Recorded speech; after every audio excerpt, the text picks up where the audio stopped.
He was going to be a father in just 48 hours, but instead of holding his newborn son, he found himself kneeling before an altar, staring at a photograph of his wife and a copy of the baby who was never born. What happened in those 48 hours will break your heart. Before we continue, if stories like this move you, please like, subscribe, follow, and share. Your support helps us tell more stories that remind the world that love never dies. Just a few days ago, they were a small, happy family. A husband, his pregnant wife, and the little life growing quietly inside her. They'd already chosen a name, Dan San, named after the bridge where they shared their very first kiss. Everything was ready for the baby's arrival. Tiny clothes folded neatly, a crib waiting beside the bed, laughter filled the house. They had no idea that laughter was about to be replaced by silence. After lunch that day, the wife smiled and said softly, "I really want an apple today." The husband chuckled, kissed her forehead. "Only an apple? I'll bring you the sweetest one." He left the house, never imagining it would be for the last time. Hours passed. The woman began to worry. The sound of the door opening. Relieved, she turned around and smiled. "You scared me. What took you so?" Her smile vanished. A stranger stood there. Cold eyes, a knife glinting in his hand. "Please," she whispered, clutching her belly. "Please, my baby." But fate didn't listen that day. By nightfall, her story was everywhere. A pregnant woman gone. Her last wish, an apple. People across the city came to her funeral, each carrying apples, laying them down in quiet sorrow. And her husband, he never left her side.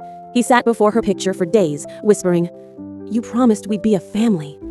He wept until no tears were left.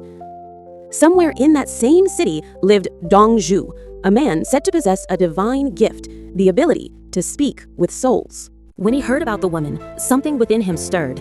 He went to the morgue, gently touched her hand, and suddenly her spirit awakened. Where am I?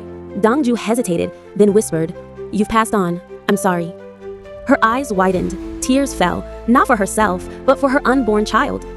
"Please, help me. Save my baby." But Dong Zhu shook his head. "That's not something I can do." She remembered her husband. She begged for a phone. Dong Zhu held it out as she tried to dial, but the buttons wouldn't respond. Ghosts cannot touch the living world. He helped her call. No answer. Each unanswered ring crushed her hope a little more.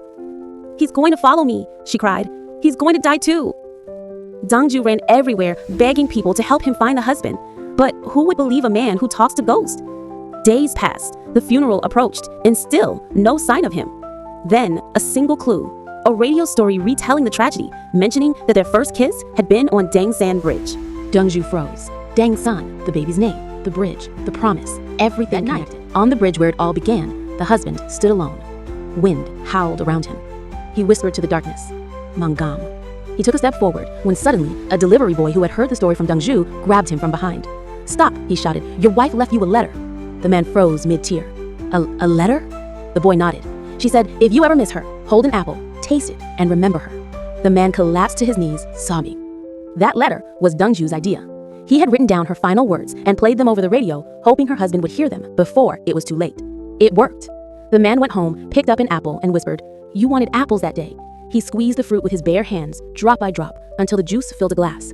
He placed it before her photo and said softly, "Mangam, let's see each other again. I promise." For the first time, he smiled, broken but at peace. Days later, police arrested the killer, charged with murder and robbery. Justice was served, but no sentence could heal the wound left behind. Somewhere beyond this world, a woman smiled, watching her husband find the strength to live. Some loves never fade. They live on, in memories, in dreams, and even in something as simple as an apple.